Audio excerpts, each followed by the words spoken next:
We all know that China has been the fastest growing economy system in the last few decades. Their economy looks so strong and their growth was so fast. In 2007, their GDP growth rate even peaked at 14%, while generally 5% is considered to be a great already.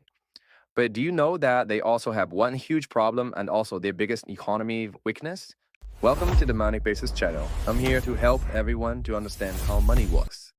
Today, we're going to talk about China's biggest weakness in the economy system, and I will give you the answers right here, right now.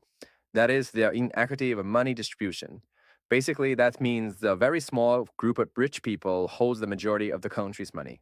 To understand how imbalanced the distribution is, we typically use a number called Gini index. It is a number between 0 and 1, while 0 means everyone holds exactly the same money, the perfect balance, while 1 means one person have all the money and everyone else has nothing. So the lower the better. As of 2023, South Africa is the highest country with a Gini index of 0.67, which is not really a surprise to everyone. America's Gini index is 0.41, and United Kingdom is about 0.33. And there comes China.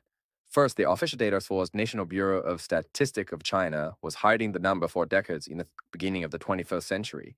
Then a University of China did the calculation and reported a number of 0.61. After that, Chinese government started to review their Gini index, which was around zero point 0.4 to zero point 0.5, but we all know how inaccurate that is, and Chinese people knows it too. Many institutes and universities did their own calculation, and not by surprise, all of them were much higher than the official number reported by the Chinese government.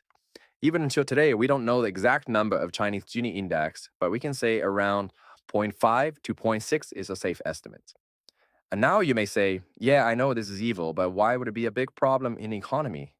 Well, other than the ethical issues, the biggest problem is that this will prevent a domestic demand-driven economy from happening. To explain it, let's use an example. There are two villages, A and B, both with 1,000 people living in. In village A, there's one guy insanely rich and makes $1 million per month, while all the other people are very poor and only makes $1,000 per month. However, this millionaire can only eat so much and can only buy so much.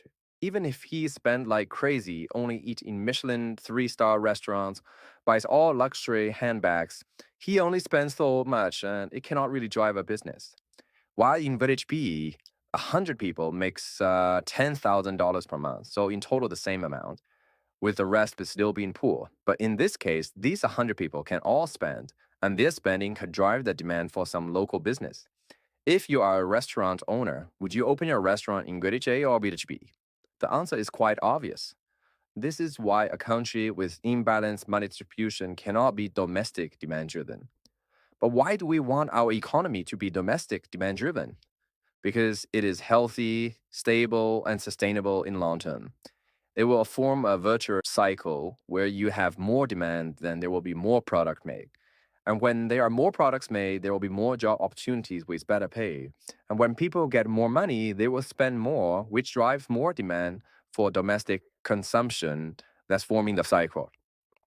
This is what makes America the richest country in the world over the last 80 years because America is demand driven, as our consumption makes 68% of our GDP. But for China, that percentage is only 37%, even lower than the world's average level, given that they are already the second biggest economy system. Since demand-driven approach doesn't really work for China, China had to try another approach, which eventually led to China's biggest economy crush, which destroyed the lives of many Chinese families, which is the bursting of the property bubble, which started in 2022 and is still ongoing. If you want to know more about this property bubble of China, please like this video and I will upload another video later.